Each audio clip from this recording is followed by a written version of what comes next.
ایک دن تم پیچھے مڑ کر دیکھو گے، جن چیزوں کے لیے تم فکر مند تھے وہ تو بہت چھوٹی تھی اور تم بڑا سمجھتے رہے۔ جب تک انسان دوسرے کی جگہ پہ کھڑا نہ ہو اسے پوری بات سمجھ میں نہیں آتی۔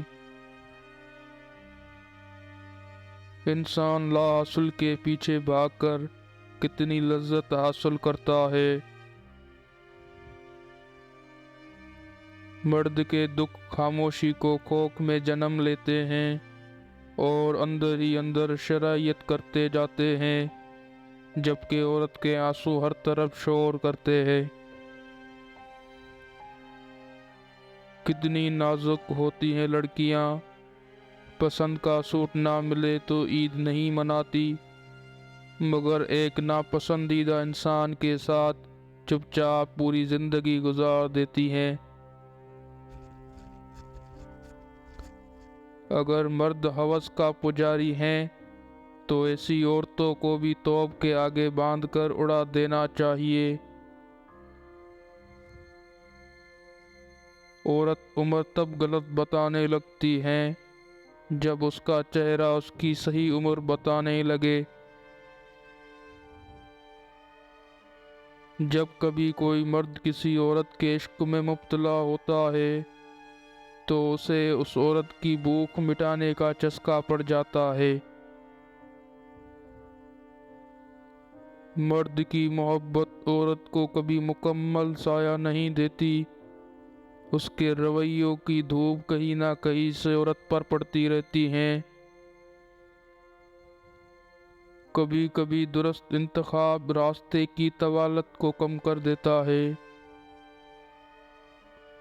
لوگوں کو پرکھنا چھوڑ دو، تم نہیں جانتے کوئی اپنے اندر کیسی جنگ لڑ رہا ہے۔ اس دنیا میں سکون سے جینے کی ایک ہی تدبیر ہے کہ ہر انسان کے پاس ایک وسع عرض قبرستان ہو جہاں وہ لوگوں کی غلطیاں اور خامیوں کو دفنایا کرے۔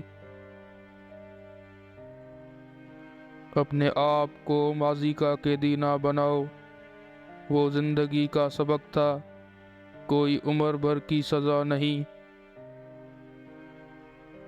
مانگی ہوئی محبت کا مزہ بگڑی ہوئی شراب جیسا ہوتا ہے۔ جب انسان محدود خواہشوں اور ضرورتوں کا پابند ہوتا ہے تو اسے زیادہ جھوٹ بولنے کی ضرورت بھی پیش نہیں آتی۔ عام طور پر قول و فعل کی تضاد سے بڑی قد آور شخصیتوں کا خمیر بنا ہوتا ہے۔ پرانے وقتوں کو یاد نہیں کرتے زیادہ، نئے دنوں میں گن لگ جاتا ہے۔ جب آپ تجربات سے بھر چکے ہوتے ہیں تو اس قدر بوڑھے بھی ہو چکے ہوتے ہیں کہ کوئی بھی آپ کے تجربات کو ملازمت نہیں دیتا۔ کبھی کبھی ایسا ہوتا ہے کہ زندگی ہر وہ چیز آپ کا لوٹا رہی ہوتی ہے، کبھی آپ سے چھین گئی تھی بشمول محبت کی، لیکن آپ بے نیاز ہو چکے ہوتے ہیں۔ حسد کا جذبہ احساس کمتری سے پیدا ہوتا ہے۔ جو شخص اپنے آپ کو گھٹیا سمجھتا ہے وہ دوسروں سے جلتا ہے۔